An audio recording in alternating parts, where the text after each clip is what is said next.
Hello সবাইকে, আজকে আপনাদের সঙ্গে শেয়ার করবো আমার নবমীর দিনের একটা মিনি ব্লগ। নবমীর দিনটা আমরা পুরো টোটো করে ঠাকুর দেখেছিলাম। আমরা কলকাতা থেকে চলে গেছিলাম ছোট পিসির বাড়িতে, তো পুরো অশোকনগরটা আমরা টোটো করে ঠাকুর দেখেছিলাম। প্রথমেই গেছিলাম এই প্যান্ডেলটা দেখতে। এই প্যান্ডেলটা এত বড় করেছিল আর এত সুন্দর করেছিল। অশোকনগরেও কিন্তু খুব সুন্দর দুর্গাপুজো হয়, ভীষণ ভালো দুর্গাপুজো হয়। যারা অশোকনগর থাকো তারা তো জানোই। তো যাই হোক, দারুণ করেছিল। তো এই দেখো আমি আর তারপর দেখলাম এই লাইটিংটা দূর থেকে দেখতে এত ভালো লাগছে। একটা ছোট্ট ক্লিপ নিয়ে নিলাম আর তারপর চলে গেছিলাম এই প্যান্ডেলটা দেখতে। প্রত্যেকটা প্যান্ডেলে এত লাইন, প্রত্যেকটা প্যান্ডেলে যে ভলেন্টিয়াররা ছিল তারা কিন্তু আমার ভাইয়ের বন্ধু ছিল, তাই আমাদের খুব বেশি একটা লাইন দিতে হয়নি। তো এই প্যান্ডেলটাও ভীষণ ভালো করেছিল। পুরো প্যান্ডেলটাই কাঠের ছোট ছোট পুতুল দিয়ে কাজ ছিল, আর সাইকেলের যে টায়ারগুলো হয় না সেগুলো দিয়ে প্যান্ডেলটা ডেকোরেশন করেছিল। খুব ভালো লেগেছিল এই প্যান্ডেলটা।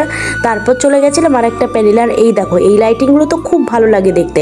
আর এটা হচ্ছে একটা রাজবাড়ির থিম করেছিল।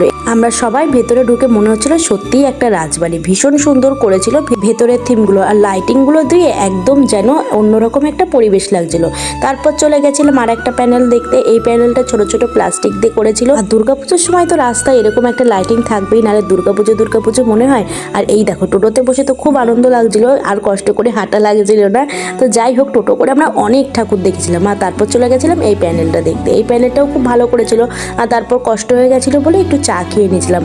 তারপর আবার টোটো করে রওনা দিলাম অন্য একটা প্যান্ডেলের উদ্দেশ্যে। আর হ্যাঁ, অশোকনগরের প্রায় সবকটা প্যান্ডেলে আমরা টোটো করে দেখে নিয়েছিলাম। তার জন্য আমরা টোটোতে বসে প্ল্যান করলাম যে চলো এবার একটু হাবড়ার দিকে যাওয়া যাক, কারণ হাবড়ার দিকেও নাকি খুব ভালো দুর্গাপুজো হয় শুনেছি।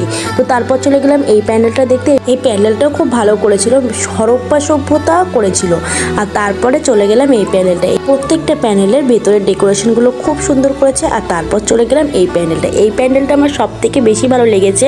মানে মিনিটে মিনিটে লাইটিং চেঞ্জ হচ্ছিল, পুরো প্যান্ডেলটাই খুব সুন্দর করেছিল এই প্যান্ডেলটা। দেখো তোমাদের সঙ্গে ভিডিও করতে করতে কতবার এই প্যান্ডেলটাই কালার চেঞ্জ হয়।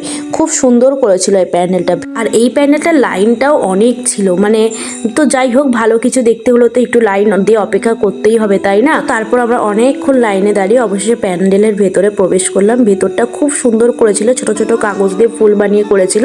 আর তারপর চলে গেছিলাম এই প্যান্ডেলটা দেখতে। এই প্যান্ডেলটা একটা হাঁসের থিম করেছিল। মাঝখানে একটা বড় হাঁস, মানে সামনে হাঁস করেছিল আর ভেতরে পরীদের একটা থিম করেছিল। খুব ভালো করেছিল এই প্যান্ডেলটা। তারপর আমরা খেয়ে নিলাম লস্যি। ঠাকুর দেখতে দেখতে আমরা একদম পুরো ক্লান্ত, মানে পুরো মাথা নষ্ট আর কি। তারপর খেয়ে নিলাম পটেটো স্প্রিং।